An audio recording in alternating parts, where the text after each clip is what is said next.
Okay, welcome to another one of my iPad painting tutorials. In today's tutorial I'm going to paint a landscape, or more specifically it's going to be a lake with an island with trees growing on it, I think, and maybe a late sunset as well. Now if you want to follow along with the exact same colours and brushes, I'm using the app Procreate and I've opened an A4 standard size canvas. I've not changed any of the settings, they're just default. The brushes I'm going to be using within my airbrushing section, I'm going to use the soft brush and the medium brush, and then I'm going to use within the artistic section, I'm going to use the leather brush or the leather wood brush, but I'm going to modify it. So when I tap into it, I'm going to go to the grain section. I'm going to turn the scale of that texture down. So if I turn it up, you'll see it more, and if I turn it right down, it will disappear. So we're just left with the outline shape and the effects, but we don't have the grain on it. You can always reset it after we've done. In terms of the colours, you'll find a link down in the description that will take you to my Patreon page and you can download the colours there for free. Now you might find that the colours on the screen I'm showing you during this tutorial look a little bit more saturated, a bit more vibrant than they do when you download the colours, which is why I give you the download so you know that they're absolutely accurate. If you want to take down the hexadecimal codes, there is a section here where it has a code, a hexadecimal code. You can type them in one at a time, press enter, the colour will appear up here. You can just tap it into a palette that you've created yourself. And once you've done all that, then we're good to go. So the first thing I'm going to do on my first layer, I'm going to go to my colours, I'm going to go to the second colour along, and I'm going to drag that colour to fill this area. Now it's just a little bit of an off white, it's got a slight hint of green, slightly greyed out, but it just changes the dynamic. I'm going to create another layer, and then I'm going to go to my first colour, which is this blue colour. I'm going to go to my brushes, I'm going to go back to my airbrushing, use the soft brush. I'm going to turn the size of that brush up to 10%, and I'm going to turn the opacity to about 50%.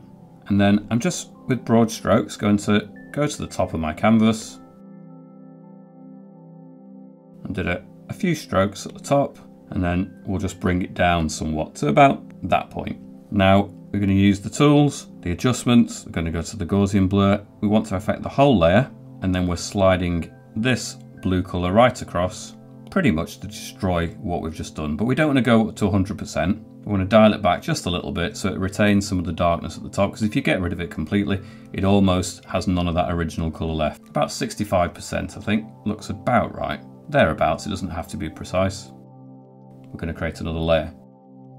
And then we're going to go along to the third colour this time. And I think I'm just going to reduce the size of the brush a little bit to around 7% size, and we'll reduce the opacity to about 30%. And I'm just going to do a line across and do it a few times.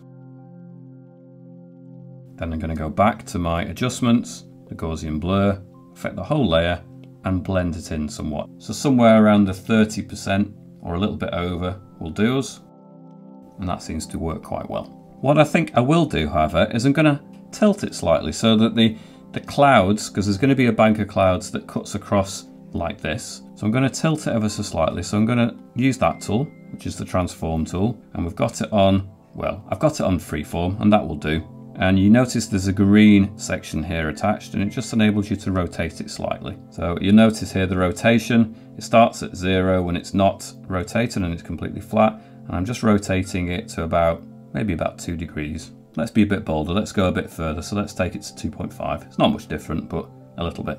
We're going to go back to our layers and create another layer, and back to our colours, and we're going to select the fourth colour along. We're going to stay on the soft brush, but we're going to change the size of it. We're going to bring it down to about 4%, and I'm going to start building it in quite gradually. So I'm going to take the opacity down to about 15%. And from this side, I'm just going to start within this colour, so there's the third colour.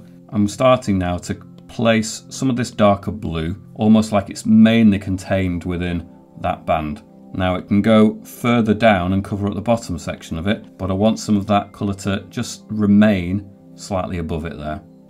I can have some sections that break free of it and do go over the top of it, but I don't want to completely cover it up, so generally speaking, I'm aiming for a little bit below that.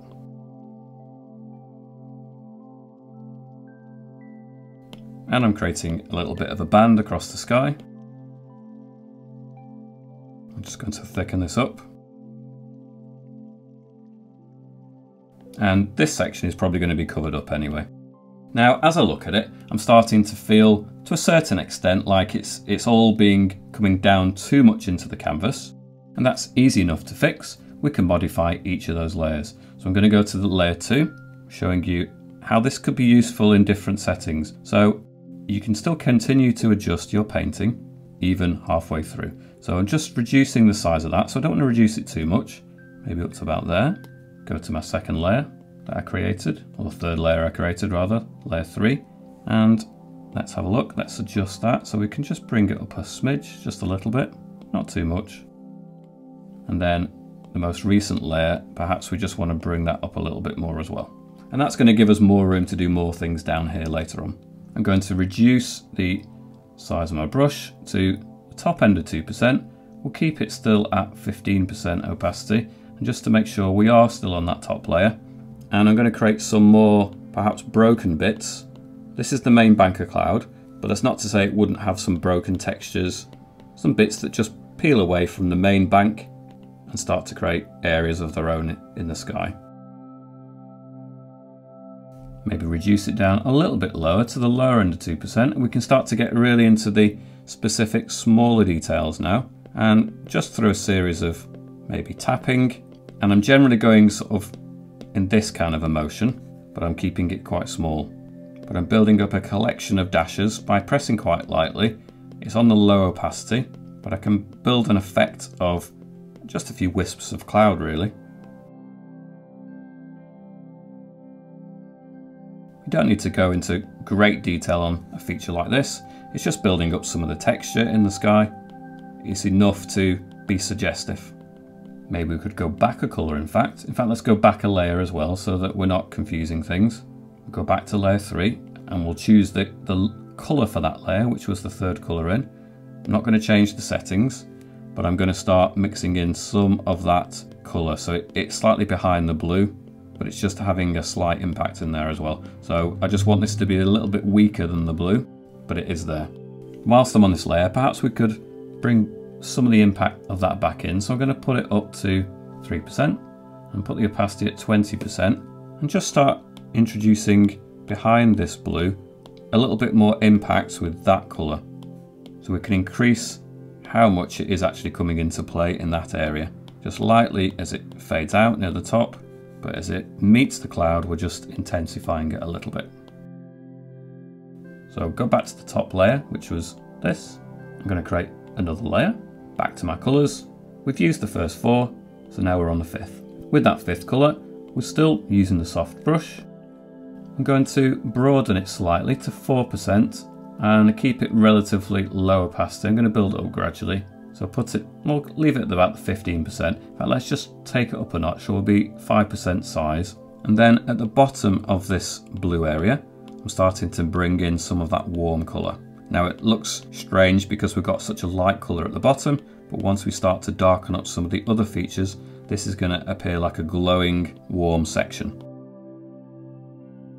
We'll take that all the way across and maybe bring it down a little bit further as well. Most of this is going to be covered by land features, but you will still see some of it. And then we'll stick to the same layer. We'll go to this orange colour. I'm going to reduce the size of that to the top end of 2%, and then I'm just going to start bringing in a hint more of that warm orange colour as well. Just into this area. That's where I'm thinking the sun has probably gone down behind the horizon, and we've just got the hint of that light still there. Okay, we're going to create another layer. Now this time we're going to switch to a different brush. We're going to go to our medium brush. In terms of the size, we're probably going to put it at maybe 3%. Go to our colours. We've used all the top row, so we're going to go to the second row and the first colour. Now this blue is going to look quite strong, but we will subdue it slightly. So we're on the medium brush. The size is at 3%, and we'll have it at around 85% strength. And I'm going to start bringing in some land features from this side. So I can be a little bit rough with it initially. It doesn't have to be particularly tidy. And it's a little bit less than 100% because now we're already starting to put in hints of textures and layers in there without really any effort.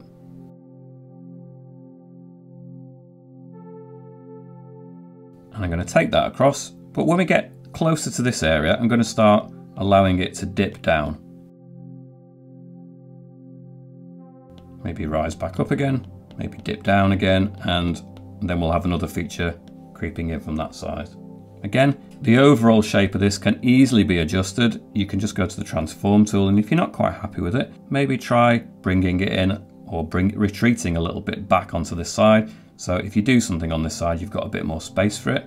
Use the tools. You don't have to erase something just because you think that the overall thing is in the wrong place. Use the tools to your advantage. I'm going to go back to my colours. I've got a lighter blue as well. I'm not going to change the brush settings, so it's still on 3%, still on 85%. I'm just going to start working some of this blue underneath and all the way across. And we are really at this point going to have to decide our horizon line. So you can start with one side, draw a line. When you get to the other side, press and hold, and then you can just by eye gauge whether it's working, whether it appears to be in the right kind of spot. And that will do. So we've created our horizon line, and then we can just go back and fill some of it in. Go into my smudge tool. I'm going to put it on the soft brush. I'm going to put it at around 4% size and around 50% strength, opacity. And I'm going to start blending those two colours together in circular motions, and it will bring some of that dark tone down. Maybe just drag some of it down so we don't lose it. We don't extend the lighter colour all the way to the top. Bring some of it down, and then we can blur it in. So again, we're kind of creating more texture at the same time as doing this. So dragging it down, and then blurring it in, smudging it in. Bring some of that dark colour in to the main section, all the way across. Just be careful, we might accidentally bring some of that, or make it disappear at the edge rather. You can always go back and reclaim the edge of this if you feel like you've just accidentally destroyed some of that edge. It isn't such a big deal really. Maybe when we get over to this side, perhaps we're just pushing this bit further away, so maybe we can take the lighter colour upwards a bit more. So instead of bringing the dark colour down, maybe we could push that lighter colour a bit more up, or a combination of the two. Not too bothered about that line, we can always reclaim it. So as we get further along, we want more of that dark colour creeping in. Just be careful with our edge. And then if you want to, you can just reduce the size of the smudge tool, zoom in a little bit, and you can just go along and perhaps tidy up some of these edges, smudge them, pull them about until they are kind of in the shapes that you would like.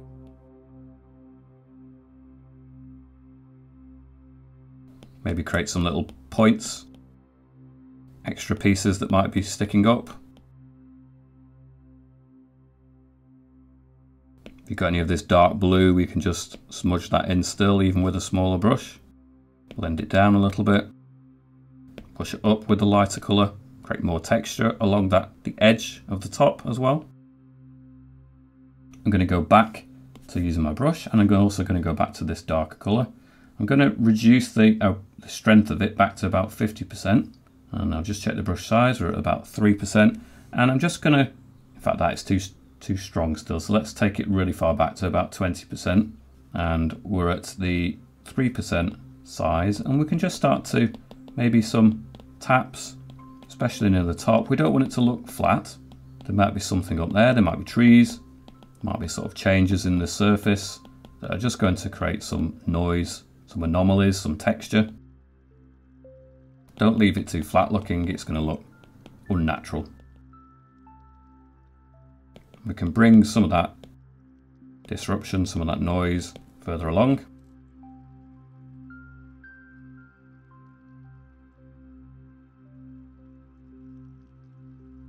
We can even reduce the size of the brush to maybe the lower end of 2%, and again, just like we were with the smudge tool, we can get into that edge and just start bringing out some extra points of interest, making the top line of our mountains just perhaps a little bit more nibbled looking, a little bit more textured.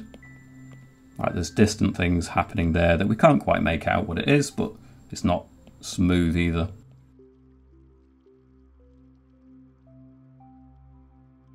So So if you've got any clumsy brush marks at this point, this kind of technique will just start to eliminate that look. Okay, I'm going to create another layer. Go back to my colours. We've used the first two colours, so we're going to use this third colour along now. And I think I'm going to introduce another piece into our land area. So we're still on the medium brush. Go back to our brushes. Yep. We're going to increase the size to the top end of 2%. And we're going to increase the opacity to about 80%. We're going to decide where the top of this feature is going to be. And then it's just going to start cutting into this scene. And then it will really disappear on our landscape at the horizon point. So I'm just going to do a series of swirls and dashes, just create some texture. I'm not too worried at this point. I can always go back in there with the smudge tool and start blending it in. Start subduing it slightly as well with a mist. So we'll bring it in, maybe subdue it now. In fact, let's take it down to 30%. Start bringing it across and lightly we'll introduce it as a more foreground feature perhaps that disappears here. So it might be that we have some kind of slightly closer thing, cuts around the bank of the lake. Like that. Now for this area we can go back to our smudge tool because I've not completely filled it in. As you can see, it's quite rough, and I'm just going to increase the size of my smudge tool to 3%, have it on around a 50% opacity, and just smudge some of that in.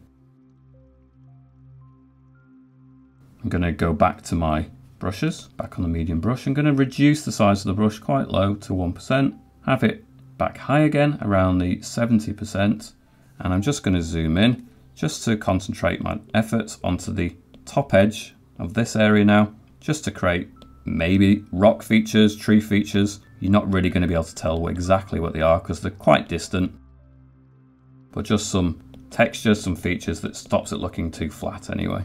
Maybe as we get a little bit higher up, we don't see so much of that. Okay, something else that I feel would be useful for you to understand is that we can actually change everything on our landscape to fill a smaller area, so we can transform and squash it down without having to flatten the entire image. So if you go to your layers, we've already got the top layer selected, you can just tap the next layer slightly to the right, drag it the other one, drag another one, drag that one, drag that one, and now they're all selected, but they're still separate layers. Now I can go to my transform tool and I can just bring them all up so they occupy the space in a slightly different way. In fact, I'm going to do that in a freeform way so it doesn't distort it. Otherwise we're going to notice we'll lose some of the information at the edge. So I've just brought it up now to about the halfway point. I think I might even take it up a little bit further to just slightly occupying a little less than half the amount of canvas. And when we go back to our layers, you can see they're all still there as layers. And if you just want to deselect, you just tap on a layer and now they've all become separate actionable layers again. Now on that basis, I just feel like I need to go back into some of these clouds, perhaps adjust them ever so slightly. So we'll go to the layer 4. I feel that's the layer that we need to do some work with. Go back to my soft brush, go back to my colors, and it was the fourth color in for the blue. I'm going to reduce or put my brush at around the top end of 2%, have it at around 30% opacity, and I'm just going to start adding some slightly broader sections to this blue.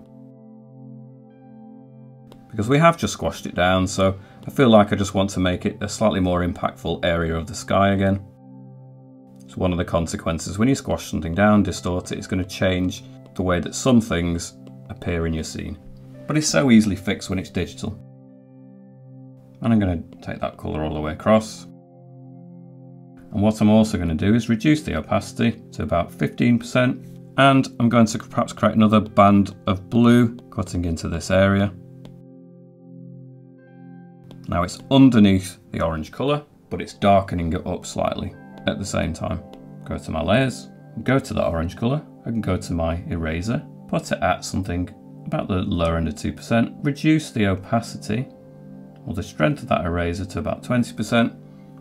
And now I can go into that orange area. I can just start to break it up so it reveals more of the blue that is underneath it. I can do it in a textured way, and it just starts to break up the impact of that warm colour a little bit.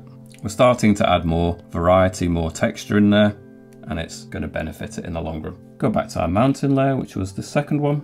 I'm overall quite happy with that. maybe we could just modify that slightly, go back to our colours. There's a mixture between these two blues, so I'm going to go to the lighter one because I'm going to mainly change this end of the mountains. We're on a low size, lower end of 2%, but I'm going to turn it up to around 70%. Just start to play around with the top line of this distant mountain area until I'm happier with it. Then I'm just going to move to this layer again, go back to our colours. We were working with the two colours here at the end, so we've got this darker colour, but we've also got a more subdued greyed out blue colour as well. So I'm going to use that more subdued greyed out blue colour just to start bringing some of that into the bottom area, and perhaps in a textured way, so we can turn the opacity down a little bit. So we're still on the lower end of 2%, but we'll turn it quite far down to about 20%. And I'm just going to start adding more texture into this area, so it doesn't look too flat again, and perhaps just makes it a little less dark too. And I'm going to continue that texture all the way across.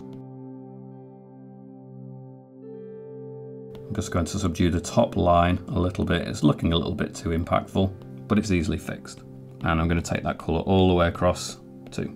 If we decide that some bits still look a little bit flat, it's not difficult to fix them. We can just go back in with our smudge tool, just like we did before, and start to make more of a feature of anything that we want to stand out, perhaps a little bit more.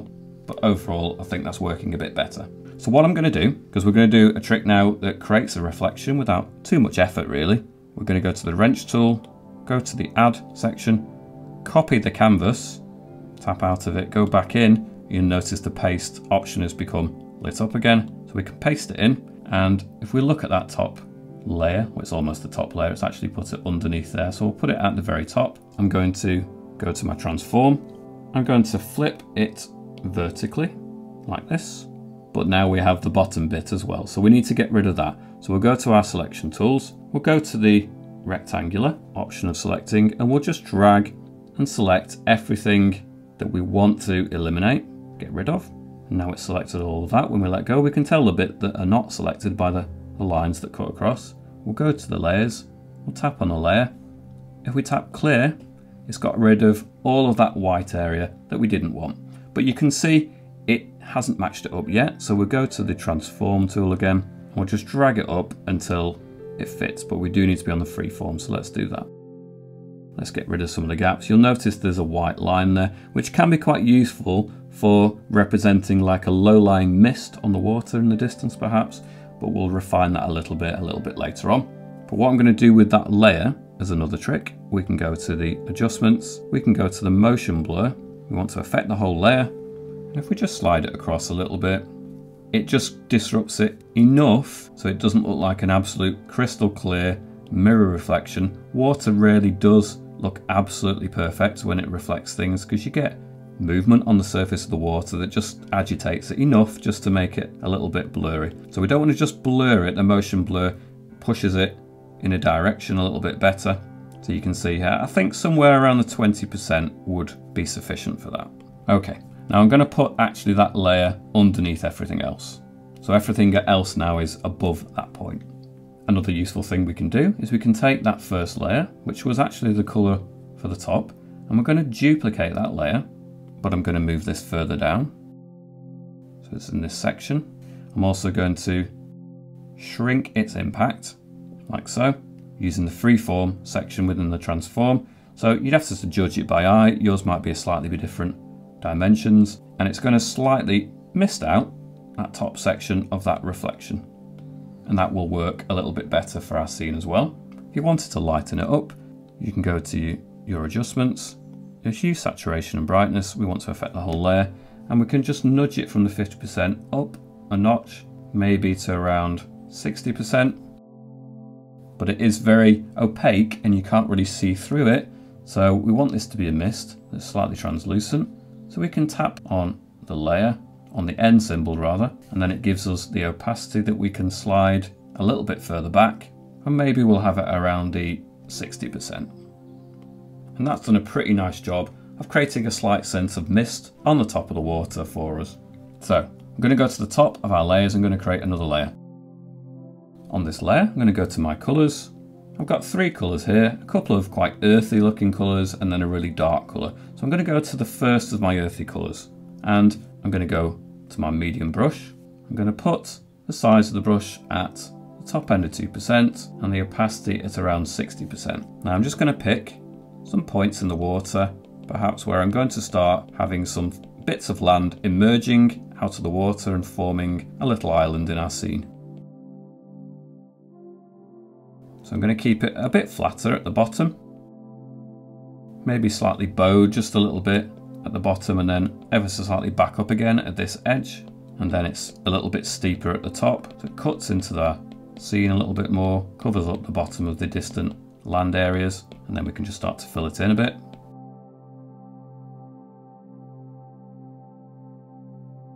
We can go back to our colours. I'll select that lighter colour. Maybe I can just disrupt it slightly, use some of this colour just to give it some variation of colour.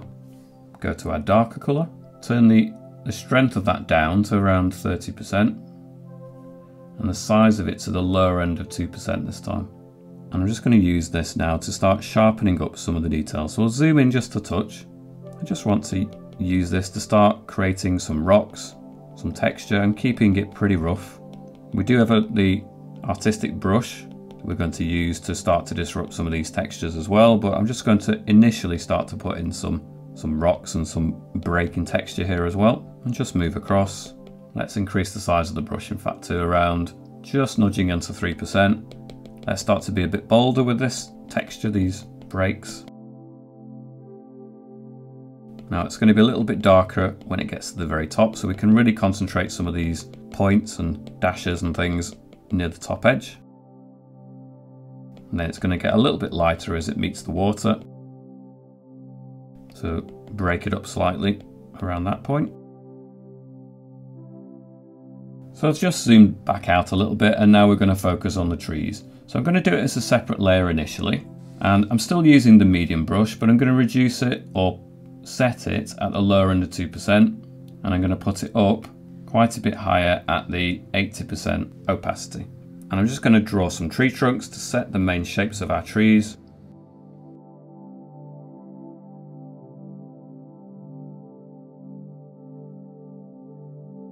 Something like that. That's just going to be the beginning point, but then we can thicken up the tree trunks. Now these aren't going to be like pine trees, they're going to be twisting and leaning and doing more interesting things than that.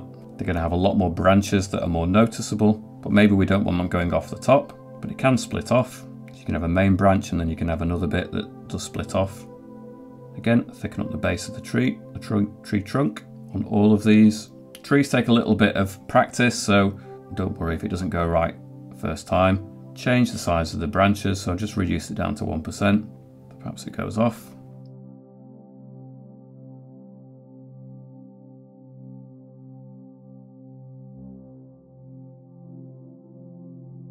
Create some smaller branches that break away from the main section, and obviously as it gets nearer the end you're going to get more of those little branches before we add the foliage.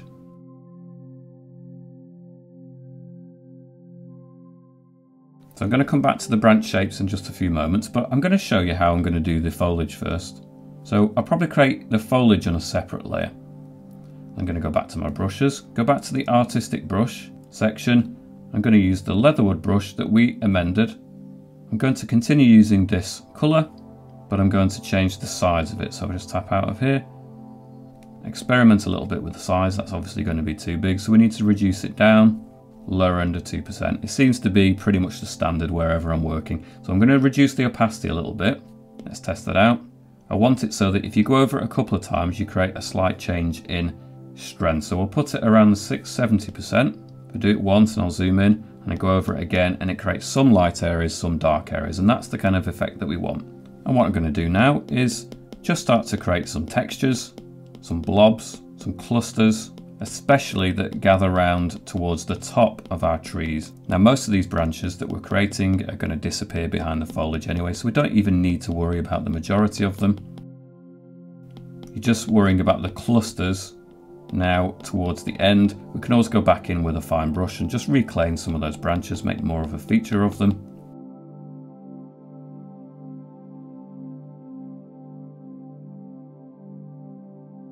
So we can work our way across all of these tree features.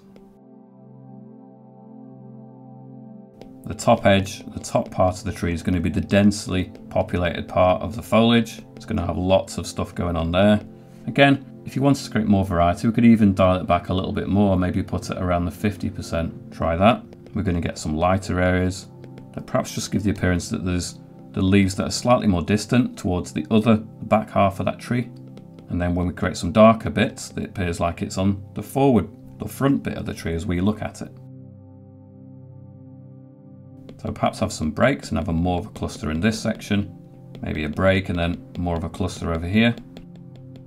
Now I can afford to be quite loose with this because the brush itself is doing a lot of the work for us, and it's one of the brushes that just comes with Procreate, so you don't need to make any purchases, you don't have to do anything particular other than amending its qualities a little bit, changing the grain. Actually it's quite easy, and you're all going to be able to do this as long as you have the app.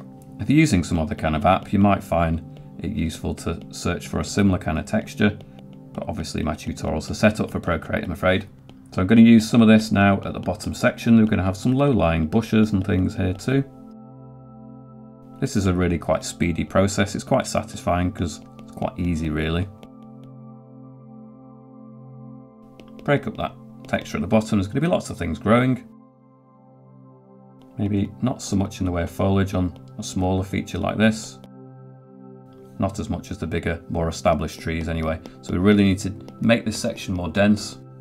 So it works much better when it's at this 50% rather than higher up, because we really get that sense of the distant parts of the foliage, and then we can just start to build it up in some areas, so it brings a sense of them being a little bit closer to when they get darker.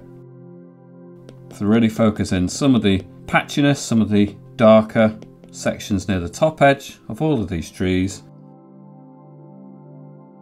Just need to go around and build up some of these areas now.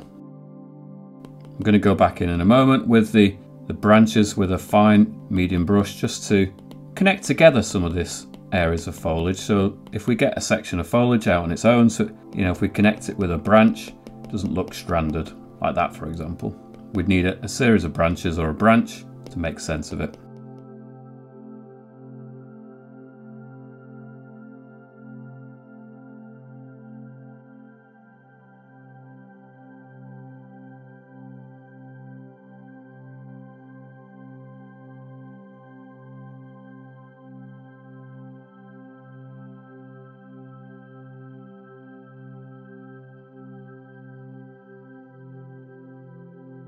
Okay, the next thing we can do, when you zoom in, you'll notice that this texture looks a little bit, especially when you zoom in a lot, you'll see it looks pixelated. What you can do is you can go to the adjustments, go to the Gaussian blur, go to the layer setting, and just soften it in slightly, just to slightly eliminate that look. So I've got it super close up now, so I'll put it about the 1.5%. It just softens it a little bit, so that even when we zoom out, it kind of smudges and blends them together a bit and just makes it feel a little bit more believable. And then we can spend a bit of time going back to the layer with the tree trunks on. We'll go back to our medium brush within the airbrushing section. We'll put it lower down at about 1%. I'm going to put the opacity up around 90%. Now I can just spend a bit of time just fixing up some of the trunk and the branches that don't make sense. If we've got an area of foliage that's kind of seems like it's out on a limb and it doesn't have a branch to connect it and make sense of it, then you need to add the branches in at this point. Now we don't need to do every single branch completely articulated, because when you zoom back out, you get the overall effect. You don't see every twig and every tiny thin branch, but you need just a suggestion of them here and there, just to create the sense. Perhaps running through a gap gives it a bit more believability.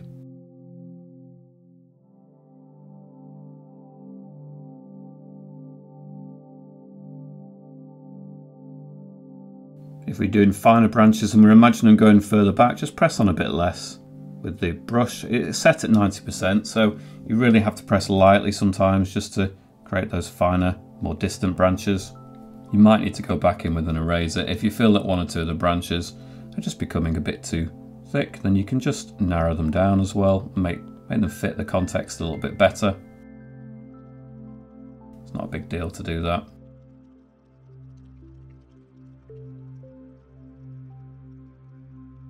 Turn the brush size down even a little bit more. It's okay to have branch sections that perhaps don't appear to have very much attached to them as well.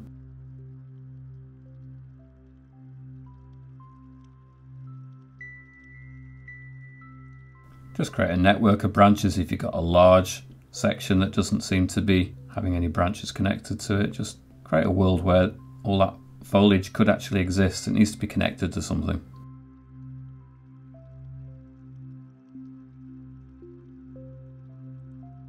Maybe some branches, like I say, that don't have anything really connected to them, but they're still there.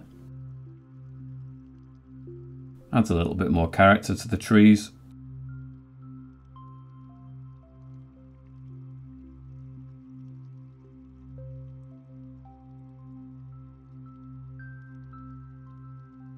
I think that will do for the trees for now. I'm just going to go back onto the land area, which was this layer, layer 10. I'm going to use the soft brush with this darkest colour. I'm going to put it at around 3%, but turn the opacity down a little bit, maybe have it about 20% actually, and just start to darken up some of these areas where the top of this landmass is, like so. We want some of those textures to show through, but not all of it. I'm just going to sharpen that brush up by reducing it to the lower end of 2% and just increase the strength to around 60%. I'm just going to refine some of these little bits that stick out near the edge, give them a bit more definition if they're a series of stones just near the edge perhaps, who knows. Maybe even have them interrupted and broken a bit more. The next thing I want to do with this layer is duplicate it, and then I'm going to, with the original layer that's underneath, I'm going to select the transform, flip it vertically, bring it down so that it joins at that edge and it joins at that edge, so just be careful, like that. And then with that layer, I'm going to go to the adjustments, hue, saturation, brightness, affect the whole layer, and I'm just going to make it just a touch brighter, just so it subdues some of that dark colour and makes it more like a reflection. So it's just a hint lighter, not much at all. So I'm putting it at around the 53%. I'm going to go to the other layers that I've got. So we've got the tree layers now. I'm feeling like I'd be quite happy to merge those two together. So layers 11 and 12, I'll just go to them, pinch them together. It's awkward to do, but you can. Now it's all on one layer. And I'm going to duplicate the layer and do the same thing with those. I feel like it's important to adjust them independently of the land area, just so it all seems to fit better that way. So we can just move them down and we can distort and stretch them as necessary at this point. I'm just going to zoom out so I can do this a bit better. So we're just going to use the texture that is actually here, because it represents the texture that was up there, just to try and match it up. We're obviously going to try and have it directly below what we've just created, like that. We can then do the same as what we did before. We'll go to the adjustments, the hue, saturation and brightness. We want to affect the whole layer. We're going to increase the brightness up to about 54% this time. So just a hint lighter than we did before. And whilst we're in the adjustments, we're also going to go to the motion blur, affect that whole layer and just turn it up to, I mean, you could take it up, well, I've taken it all the way up to 16% there, so it looks quite good, but I just think I want to dial it back a little bit. I'm probably going to put it at around the 10%. It just softens it slightly more when you look at it close up. It's not quite as sharp, but it's still a pretty good mirror reflection. So I'm going to create another layer. We'll go back to our colours. We'll use this white colour and we're going to put it at around the 4% size, but we're going to reduce it really way back. Let me just check the impact of that. That seems to work quite well, but we'll put it at maybe the 10% because we can always blur it in as well. And I'm just going to do a line across. In fact, let's remove this so it's behind all of our island features. So we can't possibly interfere with that. That will work much better. So we'll go all the way across now. And we'll probably do it again, do it a few times. Keep building up the strength of it. And then we can go to our adjustments, our Gaussian blur, affect that whole layer and just blur it in somewhat until you find about the right level. Do you think it looks good? I think somewhere around the 10% is probably fine. I think that really helps separate the water from the background features a bit more. I'm going to still work with that soft brush, just increase it to about 5% and put it really low opacity, about 3% opacity. And I'm just going to tease some of that mist a little bit higher up. We've created the overall effect, but I want to manually just start to increase the impact of it. So I can bring it up and down if I wanted.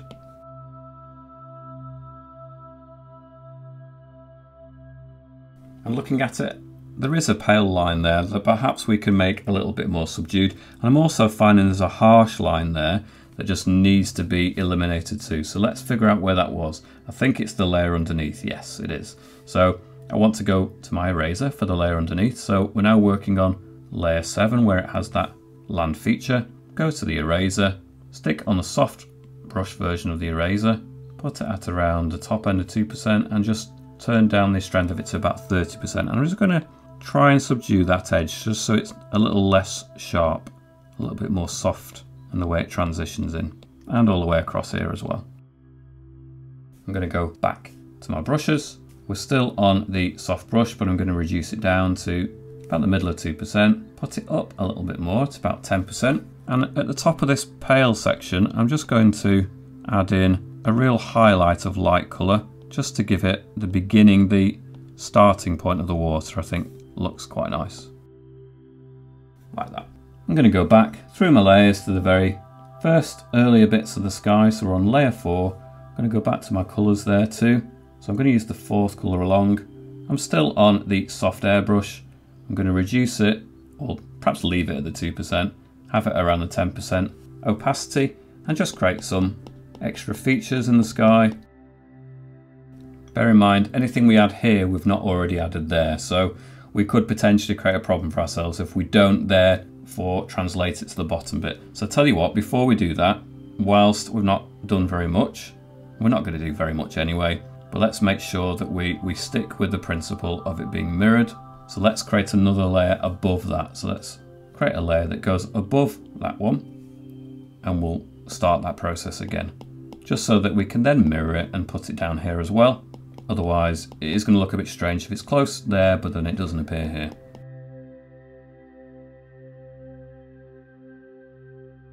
Let's increase the impact of it, going all the way across perhaps, and then another piece, almost like it's part of the same thing. Some maybe up here as well. Just so it's not quite so empty, we could sharpen it up a little bit, maybe create a slightly crisper top edge. Have fun a little bit. I mean, it's really subtleties here anyway. You don't need to make it too crystal clear. And I'm also going to perhaps add a little bit of more definition into some of these cloud areas. So let's go to that layer, let's duplicate it. Let's go to the transform, we'll flip it vertically, and we'll bring it down into the corresponding bit of the reflection as well, just to try and marry them up a little bit, like that. But for the reflected bit, we could go to the Adjustments, Gaussian Blur, the layer, and just blur it in slightly more, so it's not quite as clear as it is at the top. Just going to go to my layers, go back to this warm colour, go back to my warm colours here. I'm going to pick this orange colour, and I think I just want to add a bit more of that warm orange into this section. Maybe extend it up in the sky a little bit as well. And obviously we do have a reflection to concern ourselves with a little bit. It doesn't matter if it's not exactly the same colour though, because the very fact that it's reflected and it's subdued, the saturation of it is not a bad thing at all. Okay, I think I'm going to leave that landscape here at this point. If you've enjoyed following along with it and you're happy with the results, make sure to share those results with me. There's a link down in the description for my Instagram and a Facebook group that you can share with me and other people as part of the group. If you haven't already subscribed, make sure to subscribe, like this video and comment on it. It really helps the video achieve a bit more success and helps the channel out. Thanks very much for watching. I shall catch you back here soon. See you later.